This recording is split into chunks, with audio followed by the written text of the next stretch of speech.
Вечната младост е издигната в култ още през 30-те години на миналия век.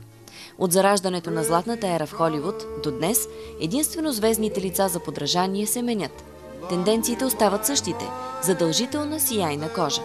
Всички помнят съвършеното лице на актрисата Грейс Кели, която по-късно порази с красотата си дори принца на Монако. Изваяните скули на епичната Грета Гарбо са подлудявали не само киноманиаците, но и десетките режисьори, влюбени в нея. От тогава до днес жените просто не могат да си позволят да остареят, като използват всякакви начини и не жалят средства, за да постигнат целта си. Разкрита е тайната за вечна младост и красота на исландската ледена кралица Асдис Ран. Директно от Исландия идва не само една от най-обсъжданите дами в родния хайлайф, но и последните тенденции в грижата за кожата с клетъчен активатор, създаден в растение.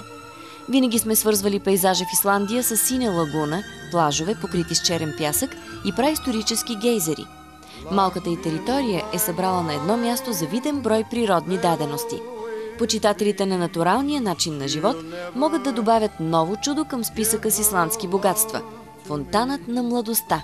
Най-интересното е, че козметичната концепция съдържа епидермален фактор на растеж, който печели на откривателите си Нобелова награда за медицина. ДНК изследването на растението ечемик е ключът на новото биочудо. Ще продължим с любопитните факти и биоефект в козметиката през следващите седмици, за да ви разкажем още за новите технологии в света на красотата.